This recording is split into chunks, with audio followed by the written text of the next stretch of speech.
Hello and welcome to the Holistic Monitor. I'm Nick Sconia, your host, and today we have a special guest. Ella LeBain is joining us. She's a renowned biblical scholar, ET experiencer, and longtime UFO researcher.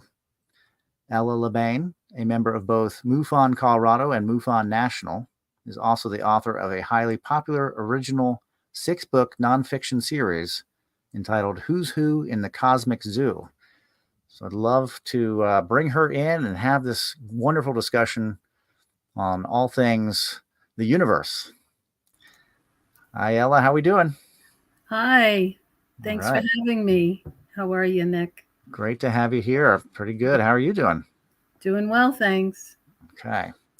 So, Who's Who in the Cosmic Zoo? That almost is very descriptive as to your focus. It's what seems to be a plethora of things in the cosmos that are beyond just the human. Could you elaborate a little bit on your story and what brought you to the world of the alternative? Well, good question. In a nutshell, I have been interested in all things extraterrestrial pretty much all my life, fascinated by it. I was abducted from the age of 2. So it took me, about 3.5 decades to kind of figure it out and bring it to the surface. And then in 2010, I ended up in a near-death experience. Long story short, I had an encounter with Yeshua. And I have seen him like 6 times in my life prior to that. So I knew who it was. First time was in 1979 in Israel, in the Negev desert. And he literally just kind of came out of the sun at 3 o'clock in the afternoon in the broad daylight. And I was reading this book about end time prophecies. I had just graduated. I graduated from Sde Boker in Israel. So I was sitting in the desert waiting on a visa before I got to travel to my next stop was South Africa. And he basically just appeared and said, I am the Messiah, follow me. So, wow. I was 18 years old and I was just kind of agog, like, jaw dropped, and one thing led to another, and it just started to unfold. And that was sort of the beginning of the journey. But the aliens continued to abduct me, even though I had seen Yeshua. And it took like a confluence of lots of different things over the decades for me to end up in this near-death experience, which was caused from a trauma. I had a heart attack that was caused by too much cortisol running around my bloodstream because I just didn't sleep. And that's what happens when you don't sleep. Anyway, thank God, my heart was fine. My organs were fine. He told me I was in the middle of writing this book about ETs. It was called ETs, Aliens, or Angels, and that's was the basis for Who's Who in the Cosmic Zoo. And then he basically told me to rewrite the book with him in it. So I did, and it's now turned into 6 books. So yeah, just a lot of downloading from, and it's basically about discernment. So, there's that old Chinese saying that, you teach what you need to learn. So that's what I needed to learn. And so it's been this journey, just, unraveling things and writing about it. Yeah, that's, the life experience. So there we have it. Yes. So a lot of groundwork. You said abducted at 2, and then multiple times thereafter before you were 18? Oh, yeah. Well, all the way through until I was I was in my 40s, pretty much until I was perimenopausal. Okay. So that's Oh, significant because they yeah. were using me for the alien human hybridization program. And after my near-death experience, I was led into deliverance. So I was doing things like, implant removal, Reiki, energetic healing, astrology, all that stuff. And then when I had my NDE, everything shifted because he came in and he told me that a lot of that stuff was being manipulated by the alien presence, and that I had to focus on the Holy Spirit and not any other spirit, because that's how I was going to get well. Long story short, it took a year and a half from the time I had the NDE to really kind of like get my health back. And in that process, he showed me, this is this and that is that, meaning who was of his kingdom and who was of the dark side, that sometimes comes across as light. So, I had to sort of unravel my own deceptions because I had my own preconceived notions about who I was hanging out with and thought they were good, but they really weren't. And they were just masquerading as being good. So this was the basis for discernment that I had to learn. And like, for instance, I had a psychic once tell me, oh, you have 6 guides around you. Oh, they're helping you with this, that, and the other thing, until my the veil came off and he opened my eyes and I got to see who those 6 guides were. And they were gray aliens. And I thought, well, if you're my guides, you're fired. You're not doing a good job. Because you're not doing it exactly. And Right. they were misguiding me. They were sending me into all kinds of situations that were causing me, trouble and misery and depression and anxiety and all this stuff. And then I realized, by getting down these rabbit holes about the alien agenda, which, by the way, is all detailed and published in my first book, book 1. And I just recently published it as a 4th edition because I added 20 new chapters about what's really behind the alien abductions. And suffice to say, it's a Machiavellian agenda. There's multiple programs that people, men and women, get abducted for. Not everyone is being used for the same program. But one of the aspects of it is to harvest our energy. Okay. And that was something I had to learn as an empath to protect. And I think that's kind of a common journey of empaths, how we tend to attract narcissists and how they're always looking to steal and vampirize. And there's, like psychic vampires, energy vampires. Well, these are alien, like real kind of, energy vampires, where they just want to harvest parts of your energy and use it in their program. They have the technology to take pieces of our soul and memories and put it into someone else or put it into a hybrid. So one thing they can't do is create a soul, because only the creator can create your soul. And they keep trying to mimic that and reproduce. They can reproduce humans, and they can make hybrids, and they can do test tube babies and all kinds of stuff, but they can't create a soul. So that's what they need us for. And they take pieces of us so that they can sort of mimic or counterfeit the soul energy. But what happens to us in the process is we get drained. We also get confused, because like we get fragmented because a piece is missing. So we have to find a way to retrieve that to become whole again. And this is what I had to learn after my NDE. And this is what Yeshua basically took my hand and guided me through all this.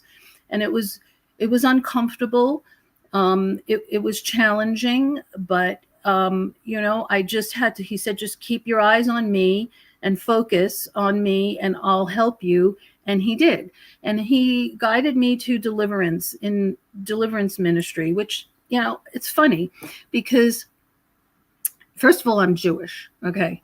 Don't hold it against me, but Jews are not supposed to believe in Jesus, but Right. I saw him like 6 times. I mean, he's real. He's alive, just like when he rose from the dead, he really is alive. He still is. So, and, I'm not the only one, thank God, that has seen him or heard him or, have had close encounters with him. And this is something that seems to be growing now more and more in these end times. Well, let me just define because a lot of people go, what do you mean by end times? And the end time, and you know astrology, so you can understand and appreciate this. So, we go through processional ages. And we are coming to the end of the processional age of Pisces. So even though people think we're in the age of Aquarius, because we're almost there. So it's almost like that time of the day where you remember the song, The Dawning, back in the fifth dimension. And in a way, in terms of ages, like the dawn, like how the dawn lasts for about an hour before the sun comes up, we're in that period. But when it comes to ages, processional ages, that dawn is about 100 years. Okay. So we've been in that dawn for a while now. So you have this overlap of the age to come that is up on the horizon coming in. And that's where you see all those, colors and different hues overlapping, but we're still finishing up, technically, astronomically speaking, the age of Pisces. So that's what the end times, represents, is the end of this age. So this is all about disclosure, revelation. The word apocalypse is Greek for revelation and disclosure, and we are in it. So we're finally getting these pieces that have been missing or have been, in this dark mystery for centuries, for 2,000 years. And, the wars, the religious wars, the wars over faith, the wars over racism and enslavement. And there's nothing new under the sun, because when you look at the history, this is the history of planet Earth, the history of humankind. This has been our ongoing struggle. And it is with this alien presence. Mm-hmm. It seems to be the whole time too. Yes. Yeah. Yes. We're in this, the way I try to, when I try to speak about it to people, I try to get that grand time idea that we're really experiencing, only a few decades, and we're talking about thousands of years, and the experience of the human race as a whole, not our own individual little world where we see something and we say, how could that be, or whatever. We're really in this small pocket of time to be able to view all of these things. It's really amazing and wonderful going into an air sign, going into Aquarius, a fixed air sign, but an air sign that will give us that expansive mind and mental strength and power. But a lot of people probably would rather go into a Pisces than they would an Aquarius, because of how much upheaval and change that is going to be, at least in my thoughts. A lot of us want this information, but look at what information is doing to everybody. It's also very, it can be very caustic. It can be too much, a flood. Yes, overwhelm. It requires, like a lot of air signs find in their lives, it requires temperance and really a lot of conditioning on the mental sphere of just how to control these different energies, of mental energies. And we're going to learn it. Yes. And we're learning it. And, not just mental, because the mind can be played with, as we are experiencing on a daily basis through, mind control and brainwashing and all that stuff that everyone has to battle through every day. So this is why I've kind of concluded, that old saying, you're going to be book smart, you're going to be street smart. And I'm saying, well, we need to be spirit smart. because that has to do with spiritual discernment. So, the metaphysical law is that everything gets created in the spiritual realm or the etheric realm, the realm that we don't see, and then manifests into the physical. And the mind is in the middle. So instead of just relying on the mind, we have to cultivate the spirit, so that we can sense and see, get these spidey senses going and sense what it is that we're experiencing, because sometimes our mind can't comprehend it. It has a different language. So that's Right. kind of like where I have been going, but also based on knowledge. Okay, so there's the mind again, and also the history. So, there's an old saying that, history repeats itself because people fail to learn its lessons. So that's why the historical timeline is relevant to what to what's happening now at the end of this age, because it's a confluence of things that are that have to be resolved. Mm-hmm. So, battles, justice, the who's who piece about, coming out of the shadows and coming out of this area where everything is hidden and kept secret. Truth is like oil. Eventually it will surface, and hold its own. Okay. I mean, you don't have to defend the truth. It will be what it is. And we're seeing this on so many different levels, the world situation, the earth itself, the planet itself, the climate, the atmosphere is all changing. And a lot of that has to do with the fact that we have not been taught in our formal education that we are part of a binary system. And most stars in the universe are binary, if not trinary. It is a very common, combination, is to see two stars orbiting each other. And we weren't told this because our binary twin has been behind our sun for the past 2,000 years. So we couldn't see it. And also our binary twin is a brown dwarf star who we call Nemesis. And Nemesis no longer radiates like our sun radiates. Okay, so that means it's dead, but it's not like gone. So, and it still has its own system. It has 7 planets that orbit around it. So when Nemesis comes around our sun, which it often does about every 2,000 so years, which is interesting because we talked about precessional ages, and the precessional age is 2,160 years. Okay. Right. So this is kind of another, like, there's like cycles within cycles that seem to be converging in these end times.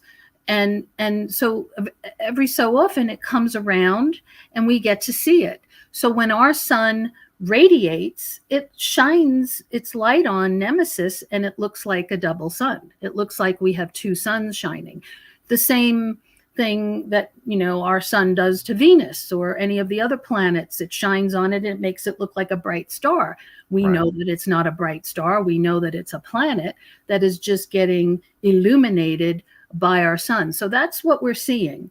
And we're seeing it almost, on a regular basis. It's unbelievable. It's really exciting and fascinating and vindicating to watch on the space telescope. So if anyone's listening and they want to see, because seeing is believing, and they want to see, I have a ton of pictures on my Facebook. You can go to Ella LeBain or Who's Who in the Cosmic Zoo.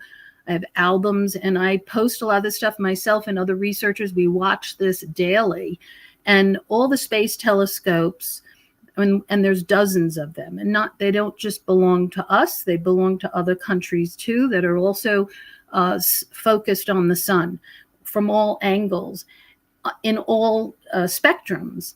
So we have like all different colors, like you have the blue and the red and the yellow and the black and white, and because they're studying all these different things that has to do with the sun, because the sun is right now, we are in what they call a solar maximum. But the solar maximum is not just like any other solar maximum that we've had in the past. Our sun is perturbed.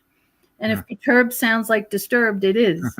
Because it's having these magnetic plasma exchanges with this other system. And so we're also seeing planets, exoplanets from our binary twin system intersecting and interloping in our solar system. So it's fascinating because we're obviously not alone. So besides the alien presence, which is on Earth and has been living with us for thousands of years because they live inside the planet, we have this other system now to contend with. And we're not just seeing planets and moons, we're seeing spaceships, okay, like huge, gigantic motherships that are in the shape of what are ancients etched in stone in the walls of Mesopotamia and ancient Samaria and Persia, which is today's Iran, and Egypt, and all throughout the Middle East. We're seeing, and one thing that seems to be like a common signature is that they all seem to put this like red disc with wings on it. The Aten, I'm sure you've seen that, right? Yeah. Oh, yeah. And the Ahura Mazda, which is etched in stone in ancient Persia. And we're looking at these objects around the sun that look just like that. So it causes people like me to say, well, maybe the ancients wrote it into stone because they were trying to tell us something, okay, about maybe a cycle that they were here, then they left, and now they're coming back. Yeah. Yeah. I often in my ponderings, I will reflect on, the verbatim lore that was actually said, that was actually written down and proclaimed, the stories, the connecting the dots between these stories and what we know now as much as possible. There's a lot of different references, a totally different culture, a way to look at these symbols and emblems and whatnot. But one of the things that I always am drawn to, and that also corresponds to current time, the parallels at least, the sunken city of Atlantis, the stories in Ireland of going to the west, where the land of the elves were, whatever, the Tuatha Dé Danann, and that the Sumerians talked about their, I guess, I don't know if he was like the bad boy god Enki, who really liked humans or whatever, but he went into the sea to be in the sea. He was a sea person. He was Poseidon, right? Yes. A lot of references to things in the ocean that came here and went into the ocean or live in the ocean currently. Yes. And I say currently only because we're still seeing this stuff, and it's still on topic of what people are seeing and what people are experiencing. Totally. All this seems to have references, and this is said many, many, many eons ago, as if that was like just, hey, we already know. We know the truth. And we're still seeing those dots being drawn. I think that's where people start to lose the understanding of things, is that they're in the pocket of this current understanding of things. Like, well, I saw something flying in the sky. Well, okay. But it's been there longer than we've been here. Yes. Perhaps, and you use zoo in your website, the Cosmic Zoo. And I'm drawn to that idea of this being a zoo of sorts, because it is a life producing planet. Yes. You put a seed in the ground, sprinkle a little water on it, it releases, it turns into a tree. We are in a very fertile, currently very fertile planet. Indeed. Now, obviously we're in charge in a sense. We think we're on top of the planet. We're on top of the surface, and we have proliferated to many billions. We also have a very dominant, strong military power, albeit it's very electrical and very reliant on that technology that's very manipulatable, turn offable. But we have these big weapons and we have this strength. We're a force to be reckoned with, and maybe that's the next step. Do you have any insight? I know that we have a lot of tangle with this this force that would use us while we're unaware, because that seems to be kind of like not messing with that dictum that seems to be don't interfere. Well, if they don't know, they don't remember the trauma, then they won't. There's no problem. There is no interference because they won't remember. Well, that's just called deception. Right. Yeah. But It's being, as you say, we're being used energetically and maybe even physically and biologically, but we indeed, don't necessarily remember that.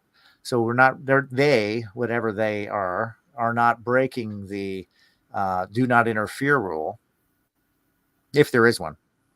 well, If there is this holy of holies council that kind of says, hey, no messing around, but there's a little lenience if they can't remember what's going on. Should they remember or should they take control? That's a whole nother story, right? Yes. Well, it's a mixed bag. First of all, I have to address something you said. We are definitely not the top of the food chain. Yeah, it just feels like it. Yeah. And right. if we think that, then they let us think that. Right. So that keeps them in the shadows doing what they're doing, because we're, kind of blinded by our own arrogance, thinking we're it, and we're not. So, and I exposed this in my first book, the alien presence. Why do we call it the alien presence? Is because they're here, as you said, coming out of the oceans. And isn't that what started the disclosure era, was the Tic Tac USO coming and going in and out of the oceans.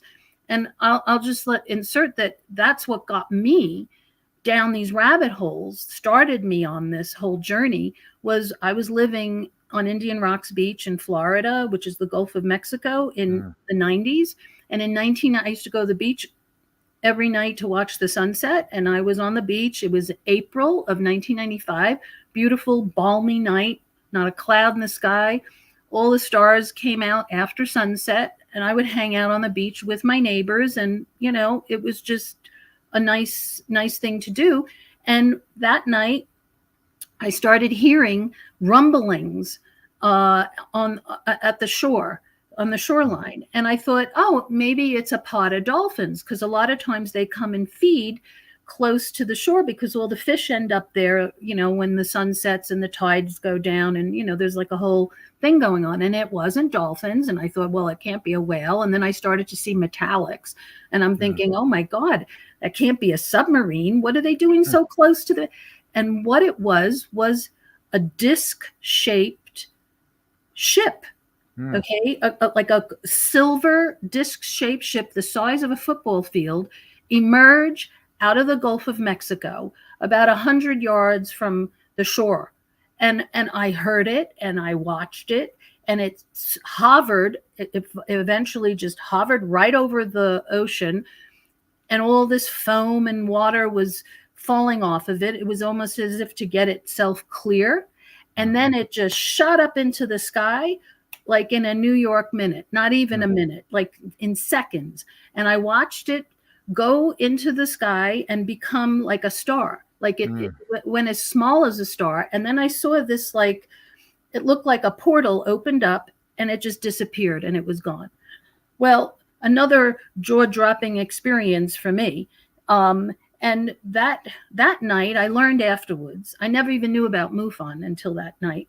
And then I learned afterwards from a friend who was a member of MUFON, said, oh, well, they got like 350 calls that night because of other people around the beach saw this same craft from different angles. I knew I wasn't alone. I wasn't alone when I saw it either. I mean, it wasn't it was right. life-changing. So that's what made me go down these rabbit holes. And I'm fascinated with the ancient stories of Atlantis, as you brought up. And I have connected these dots in my book, especially this first book, the fourth edition. I added all this stuff. And that is the transformation of the United Nations. So back in the 90s, I was doing this group, doing this newsletter, and I was friends with a retired, who became a UFO whistleblower, retired Air Force Colonel, Donald Ware. And he told me that in the future, they were going to change and transform the United Nations because of the alien presence, and that an alien nation was going to somehow emerge from inside the Earth and become part of the United Nations on the surface of the planet, because they felt like they needed to have a voice, to be part of the mix in terms of making decisions about the planet and the climate, the atmosphere, nuclear arms, etc. All these things that become issues for not only us, but for those who live with us inside. Right. So never forgot that. And so last year, in March of 2023, this letter was declassified and emerged, and I published it. It's in my first book, for the fourth edition, book one, fourth edition, and it was basically a letter. And it wasn't as odd, and must have, because in 2023 we had the movie Oppenheimer, but it was a letter by Robert Oppenheimer, jointly written with Albert Einstein, to the President Roosevelt before the end of the war. And it was about him considering changing policies. This is exopolitics, about the alien presence and extraterrestrials that not only were off planet, but here. And they wrote this in the 40s. Wow. Okay. I know, it blew my mind. So I published it. Okay. And this was published in August of 23. And then Christmas of 23, what comes out? Aquaman 2.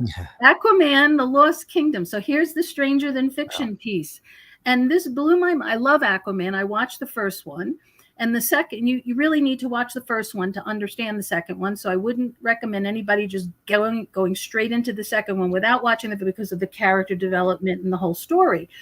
But basically, in that movie, and it's so layered and so deep. I'm not going to spoil it for your guests if you haven't seen it. But it basically ends where the city of it, the whole civilization of Atlantis emerges, okay, to the surface, and Aquaman becomes the representative to the United Nations as the alien nation on Earth. Sounds very familiar. You cannot make this stuff up. Right. And I was like, that's exactly what they were writing about in the 40s. Yeah. So, I mean, just like fashion, it comes back, right? Right. And I think that's part of the cover-up, because the UFO cover-up began after World War II because of what they experienced during World War II. Yeah. They experienced these beings coming out of the earth. They saw stuff. They have all kinds of stories about the Foo Fighters and angels in the middle of the sky helping the Allies. I mean, there's a lot of stories about this. And then, of course, the crashes, right? Right. I mean, what everybody focuses on Roswell, but there were multiple crashes, and that was confirmed last summer by David Grush, who went before Congress and talked about multiple crashes. Well, let's go back to December of 2020, when the world was under this pandemic, and people were like, oh, okay, what next? And out of Israel, okay, the retired space chief, Chaim Eshed, comes out, literally a whistleblower, what about the octogenarians, 88 years old, and decides, well, I've lived my life. I have nothing to lose. And he spilt the beans, literally. And he came out and he said, the United States and Israel have been in contact with the Galactic Federation, And Trump knows about it because during that, when he came out in November of 2020, November and December of 20, Trump was president then, right? Right.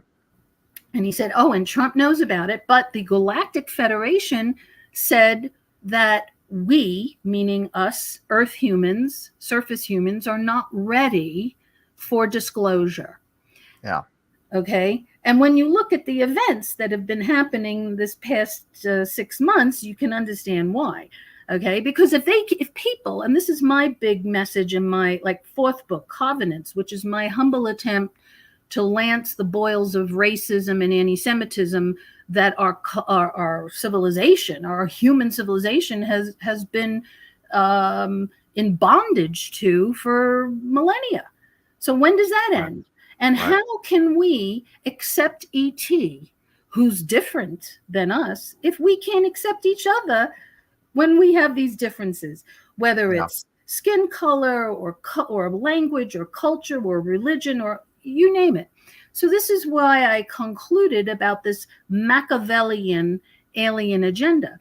And Machiavellian had to do with a political philosophy to divide and conquer.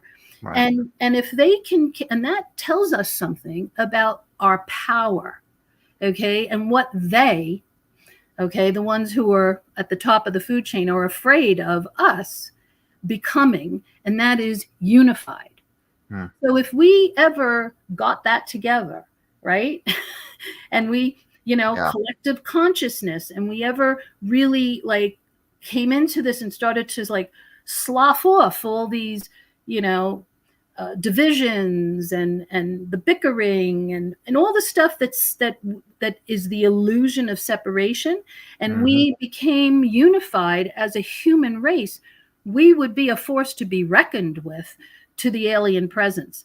But they know how we're wired, so that's why they do this. They manipulate, you talked about earlier, the manipulations. They manipulate us and they keep us divided, whether it's over gender, over politics, over religion, over race, over this, over that. So the Galactic Federation goes, well, you guys are not ready for us. Right. Can you blame them? Right. No, exactly. And, that's where my conversation always will go towards the Star Trek model, where you had this ready culture, and the ready culture was very diverse on the ship, and even had an alien on the ship, and came from a planet that was unified, that didn't have the same kind of world that we have. This is how the humans from Star Trek were able to do this. They had to come from a place that was unified, that had order, that seemed to have some kind of structure that wasn't definitely not capitalistic in it, because there was no top. There seemed to be civilian and military, and that seemed to be about it. You have this model of a way that might work in space, and it would have to work here first. It would have to be modeled from the homeland. In the lore of Star Trek, there is a great Third World War, and after that, people swear off war, basically, and that's kind of what would have to happen. It seems that we have to unite as a world, and whatever framework and structure that Pisces can bring about for the new era of communal living of Aquarius, of this mind, the pods, that's going to be basically our starting or jumping off point, is having a United Nations or some kind of, League of Nations type of thing, where everybody is kind of figuring it out, but not at each other's throat. So resources have to be figured out, and a lot of religious stuff has to be figured out. Yes. Before any of this stuff, and I'm not saying devoid of, but it has to be figured out, because they're not going to give us the tech that we need to do those great things, to make things easy, because that same tech will also destroy us in the hands of anybody, basically. Yes. They see what we do with the nukes, and then all of a sudden, hey, everybody, chill out. Let's not be bombing everything. Yeah. because you will wipe out your whole planet and there won't be, humans won't exist here anymore. Yes. Too bad for you, but it's also our program and we don't want you to wipe yourselves out. Well, If there are species that are in the planet, they're also thinking, hey, chill out up there. This yes, fallout goes everywhere. that's So right. We're don't mess around. connected. The Yeah. butterfly effect. Right. Yes. Well, and here's another perception that I am throwing into the mix, because as Americans, we don't look at life or the world in terms of kingdoms anymore, Right. because let's face it, we broke away from the British monarchy, so we see ourselves as this independent democracy, a republic. Have you would be more accurate. Yeah, But Republican. the rest of the, but that doesn't speak for the rest of the world or for the aliens themselves. So they continue to look at things in terms of kingdoms. I mean, we still have kingdoms. We have the animal kingdom, the vegetable kingdom, the mushroom kingdom. I hear the Mushroom King is a fun guy. He's a fun guy, all right. Right? Yeah. So the point is that we have a clash of two kingdoms on Earth. And that is something that also Aquaman discerned, the Stranger Than Fiction piece, because of the second movie was called The Lost Kingdom. So, and it emerged out of the earth. But we also have another kingdom that is prophesied and promised to come to earth. So people say, oh, we're going to go, when we die, we're going to go to heaven.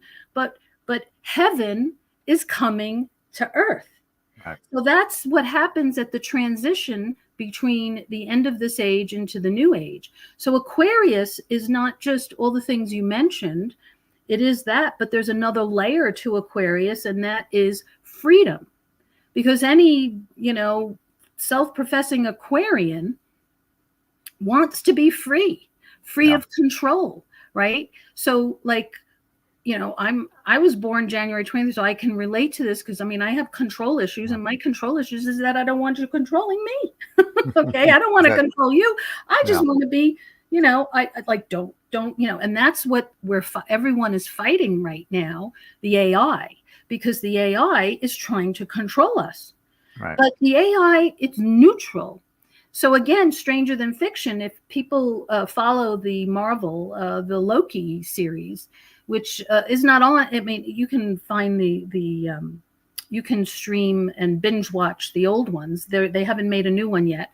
But basically what they were showing us in that was that these giants that were pulling the strings and sort of, the puppet masters, that when Loki went and lopped off the heads of the giants, what they were cybergenetic robots. Mm-hmm. They weren't real. So then he had to go one step deeper and find who was controlling them, that were giving this front to keep this time travel alliance under control. Who was controlling them? And he found out they were the lizards. So the lizards were behind the AI. And so technology is neutral. It only becomes good or evil depending on who's programming it and who's controlling it. So, I want to use it. It's supposed to be there to serve me, not control me. So I think that's a major Aquarian theme. But in comes this kingdom. So, the Yeshua taught when the disciples said to him, when are you coming back? What do we have to look for? And there's a lot written about these end times of what we have to look for. Every single prophecy that he said, okay, well, look for this. And it's all happening. It's all happening right now. Even the sun. He even mentioned that. Look to the sun. Look to the sky. Look at the signs in the heavens. But one thing that he made very clear, he talked more about than anything else, and that was the kingdom of God and the kingdom of heaven. So he said, the kingdom of God is in you. You have the kingdom. You were born because he created your soul. So the kingdom of God is in you. That's the spirit of God lives within you. That's what makes you human. because we have this like triple brain, right? We've got the reptilian brain, the mammalian brain, and then they call it the Brahman brain, which is the seat of the soul. But that is what makes us different than the animals or the reptiles, and maybe even some of the aliens. They covet that. They want that piece of us. Okay, so he said the kingdom of God, that's the deposit. It's in us. But then he said, pray for the kingdom of heaven to come. So that means it's not here yet. Yeah. That is the age to come, is the kingdom of heaven comes to earth. And it says that it comes in this great, big, gigantic city, which I call this phantasmagorical mothership. Those are my words, not the Bible words, but the Bible describes that. So yeah. Revelation 21 is this, the holy city, the new Jerusalem, the new city, the city coming out of the heaven, dressed like a bride, coming down to earth, and that the king of the universe sits in the middle of it and rules and restores the earth. First, he restores all things. That means he restores us. So let's go back into the past for a minute, because this is an important point. So if you look at the history in the beginning of the Bible, everyone was living to be like 900 and something. Methuselah lived to be 969. We're lucky if we can make it to 100.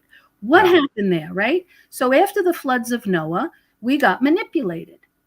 We didn't get upgraded, we got downgraded. And that's what I prove in my book series, that the ETs didn't intervene to help us. They intervened to enslave us.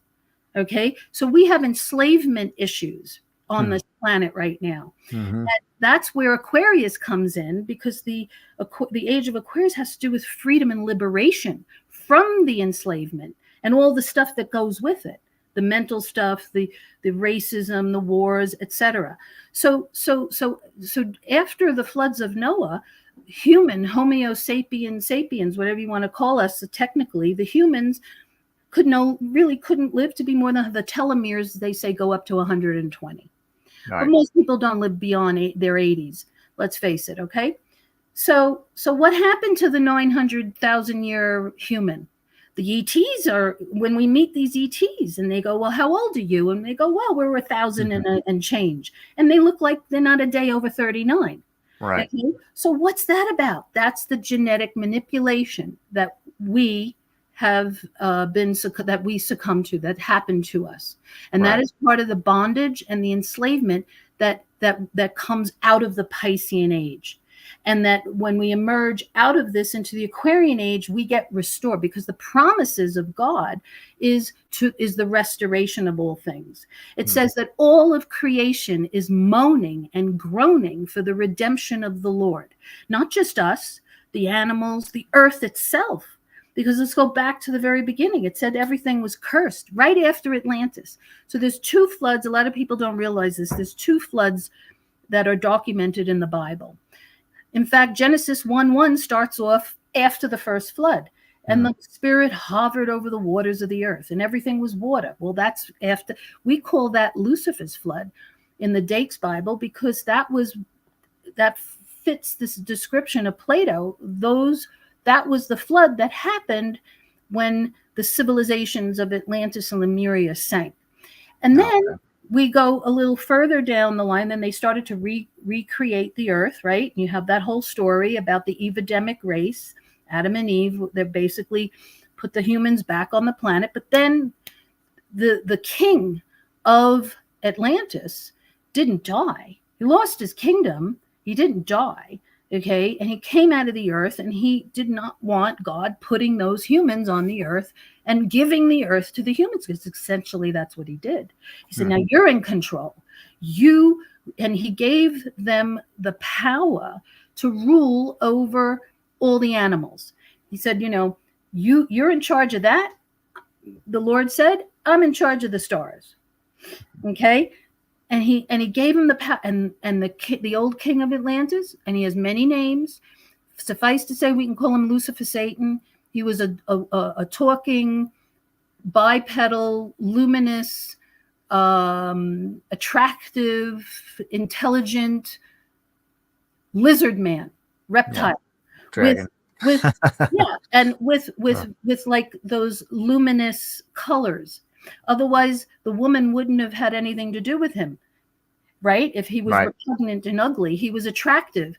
And we see this in movies now, where you see these and they come out and they're all like shiny and everything. That's what he looked like. And it said he wasn't a snake, because that happened after the curse.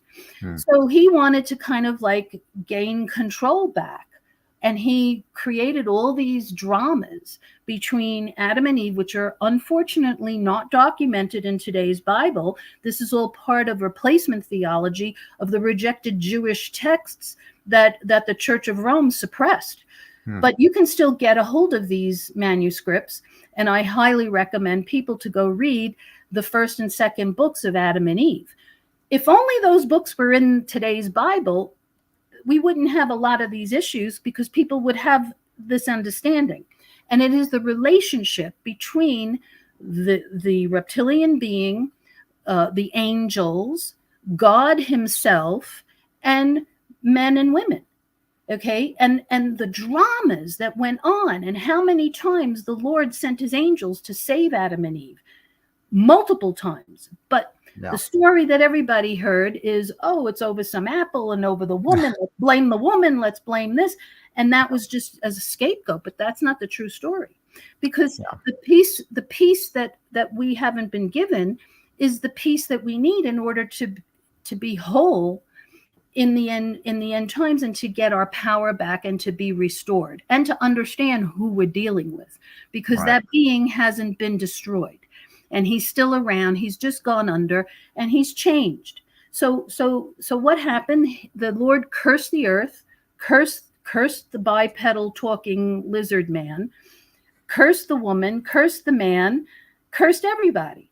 So the earth is under a curse. So this is what happens at the end of this age and the beginning of the next day, the transition into Aquarius. When the kingdom of heaven comes to earth, the curse is broken. And he restores all things. And that means that we get to live to be 1,000 years old again. There we go. And we don't, and we can look like we're 40. Yeah. Okay. So it's almost like, because that's like 30, 35 to 40, you physically mature and you stay there, just like the ETs. Right. Aging is part of the curse, right? It's all part of the death curse. So all this stuff gets lifted when the kingdom of heaven comes to earth. And that's the hope that we have right now. Whether we die, right now, and then come back into that is the age to come. And it doesn't matter like whether you're on the earth when it happens, or you're inside the belly of the earth because you died and you're in the heaven. There's heaven inside the earth. So a lot of people think you go up, but you actually go down.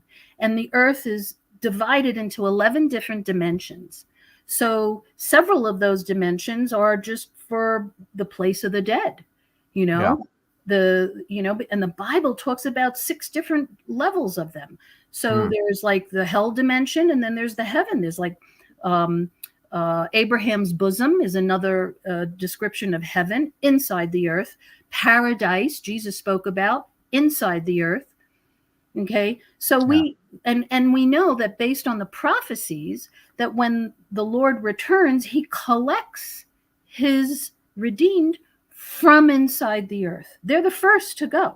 They are the first to go up. And then those who are left on the surface, then they go. And then he takes them off the planet, and then the planet is going to go through a major change. So the system, the Nemesis-Nibiru, so Nibiru is going to pass the earth. And that happens every 33,567 years to be exact. And it's not going to hit the earth, but it passes twice. So it comes around, it goes around the sun, because it has this elongated, tilted orbit, goes around the sun gives it energy and catapults it back out into its orbit. And that's the second pass. And at that time, and the NASA whistleblowers are saying that, and all this is in my 5th book, all about Nibiru, called The Heavens, book 5, Who's Who in the Cosmic Zoo. So they basically estimate that when that second pass happens, it's going to take about 24 to 36 hours. Okay. Let's call it a day. All right. So I connected that dot to the Old Testament prophets and the prophecies about the terrible day of the Lord. It's a day where the earth is turned upside down. That's biblical vernacular for pole shift. Yeah. It's not our first rodeo. Right. We've been down this as a planet. We've been down this road before. We've had pole shifts, and another one is coming. We've also had a shift in terms of the pole star. So the pole star, is also going to change. We're going to Vega. Yeah. Viva Las Vegas. I'm all about it. So when all this happens, it's going to be a lot of turmoil and a lot of change. Earth changes, tidal waves, land masses emerging, other land masses being submerged underwater. And we've been through this before, but it's going to make the surface uninhabitable, which is why, and the elites and the billionaires, they've known about this for a long time. So that's why they've been digging and going underground, which is, again, nothing new under the sun, because that's what the ancients did. They went underground. Yeah, but there's nothing. These little chambers that they're building, scratching the surface of the earth, it's just nothing. The kind of change that you're talking about is pretty wild. Snowing 40 feet in a day, mile high waves crashing onto the land. There's no point in building these underground. Like the ant people are what took the people under and taught them how to live under the planet, probably on a very stable portion of the continental plates, not Hawaii, not a big, mountain top in the middle of the ocean. Like that's I see people doing that. I'm like, where are they digging to? Because digging a hole to China. But there's gonna be a lot of water going into that hole. That's all I can say. And earthquakes. Let's not forget the deep quakes that could just collapse their cities. But you are so right, because that is also part of the prophecy. In the book of Isaiah, it actually predicts the kings of the earth, which are like, the rulers. Remember, everything is always done in kingdoms. The rulers, the men with the gold, the billionaires, whatever you want to call them, the Illuminati, they go under. And it says the kings of the earth go hide inside the caves of the earth. But when the passing happens, the Passover of Nibiru, the Lord turns their cities that they're building inside the earth into prisons, and they are stuck there. Yeah, because he punishes them for their wicked ways, the greed, and the power hungry, and all the stuff that they've done. And I don't need to tell you, you know what I'm talking about. Yeah. Isn't that interesting that that's in the prophecy? Yeah, that is. That would make sense. And you have a place like NORAD, and that is Cheyenne Mountain in Colorado, that's buried into a mountain. That's right. I think it's on huge springs too. That way it's earthquake resilient. But yes, they were very smart when they did that. Yeah, they had some forethought there. What would be a positive out of the more current times, as far as our way to look forward and how we can act and be in such a way to help unify and bring people together?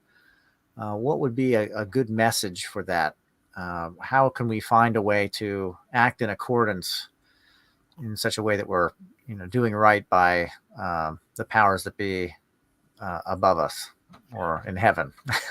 Well, Nick, I think that is the golden question of the hour. So we've got a war to get through, okay, and that end time war, and it's all according to the prophecies, and that's where I'm speaking on.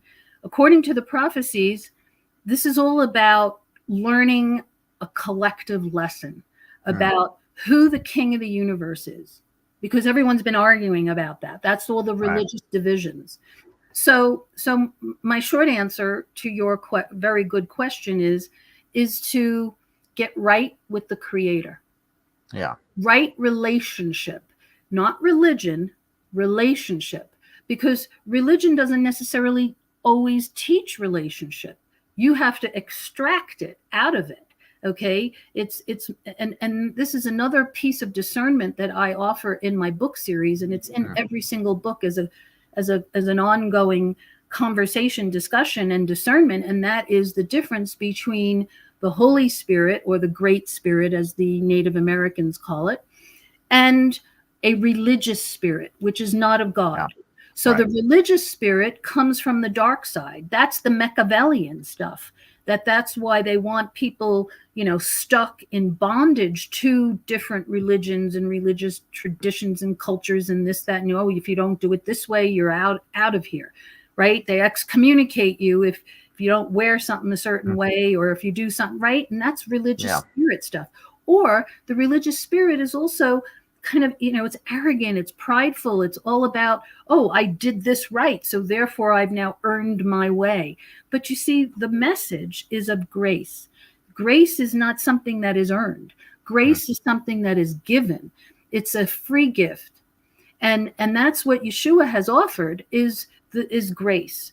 Okay, for those who come and respond to him, because he's available. And this is another discernment. There's a lot of people who channel different types of ETs, but they're exclusive to the channeler.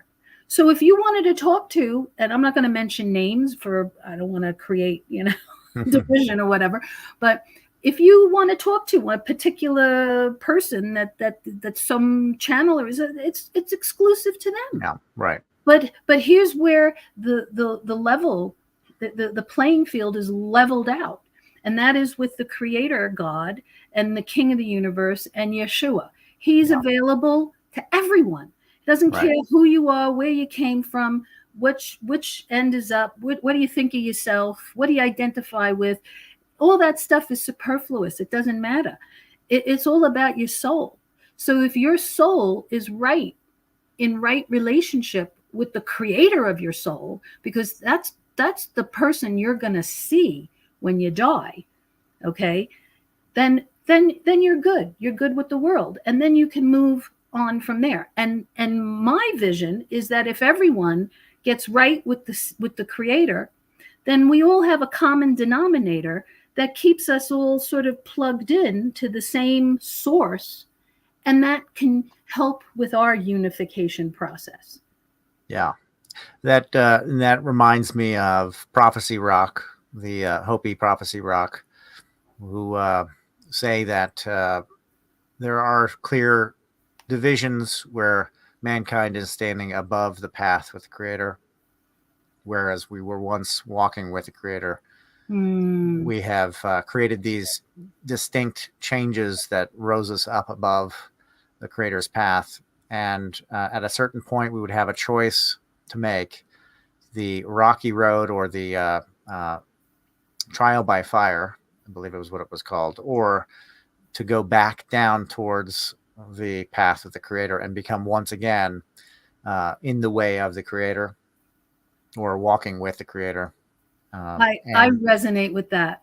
Yeah, and that personal relationship that we would all need to have by doing it our way, basically. Yes. Our own personal relationship. I can't tell you what your relationship is with your Creator, my Creator, the Creator. Right. Just that there's an assumption, a philosophy of life, that there's an understanding that there is this force of infiniteness that we can't really even have a discussion about. Yes. That we're all connected to this source point that will make no sense if we even bother for that reason. But there is a way to behave and there's a way not to behave. And this goes into old Mayan philosophy, or, Mayan Aztec, the letter T as a visual example of us walking down a path and coming to a choice, a branch where we can go left or we can go right. And this same option is given to us to take the trial by fire, or to unify with the Creator and walk the path with the Creator. I agree. As a culture, apparently the world has chosen to go the trial by fire route, which is much more dramatic, and we didn't choose to go the path of the Creator. It also brings me back to when I first was looking at the alien UFO world back in the 90s, I was told that there was also a choice.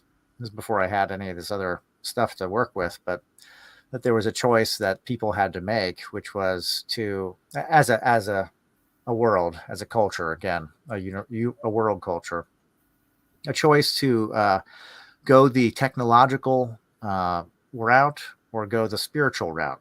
Mm-hmm. And maybe this was part of the times, but we had the option to take based on our DNA and our makeup and our, our situation here on the planet, we have the option to go a route that's more spiritual enlightenment, or a route that turns us into more technological and nuts and bolts.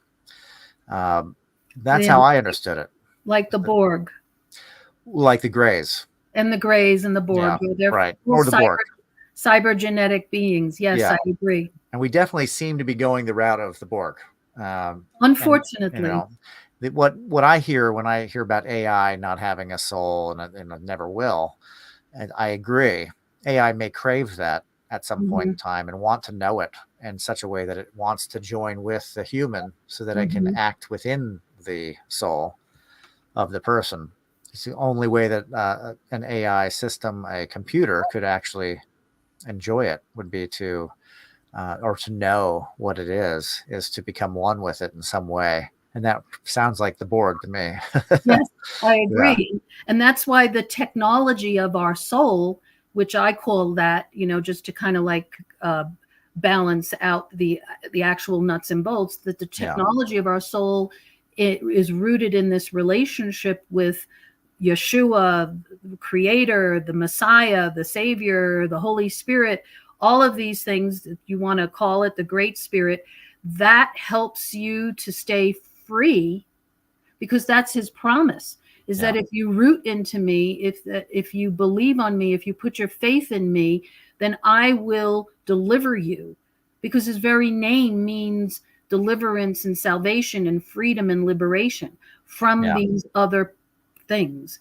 So that's where, and it says, and there's so many words about this, like being hidden under the shadow of his wing, being hidden in Christ, being hidden where these beings and the effects of it and the AI control can't touch us. Right. And Isaiah 54:17 is a word to kind of stand on, because it says that those who put your faith, no weapon formed against you shall prosper. It doesn't say it won't be formed. It just says it won't prosper against you, meaning it won't destroy you. And just because you end up dead doesn't mean your soul gets destroyed, because there are worse things than death. Right. So that's the perception there, where the soul is rooted in the Creator God, so that they can't steal the soul. And that goes into kind of the DNA, being a transistor, being a radio station to other DNA around it, and to future DNA. And this is an idea that the electromagnetics of ourselves, what we do and how we act and what we choose, does reverberate around us and goes into our genetic line as well. So we want to absolutely purify that as much as possible. Absolutely. That's been my journey. I've been working on, breaking generational curses, because once I had a child, I was like, the buck stops here. I don't want to pass this crap on to my kid or her kids, and there is such a thing as that. And again, that's where he comes in, because he has the power to override that through grace. So it's like, we have to do something. We have to take responsibility, like, through prayers and choice and all of that, and aligning our spirits. But the rest is his work. It's his work of redemption to pull us out of this, because this has been going on for millennia. And we're going to come out of this collectively. So when you say, to hook up, it's like, that's that morphogenetic field, and how it gives one person does it, it gives the other person permission to do it, like that 100th monkey theory. Exactly. Right. So, and it is a very real process. It's a process.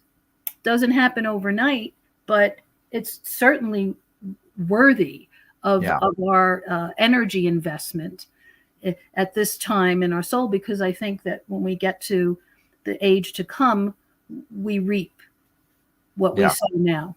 Right. We have the comeback on the wheel. Yeah.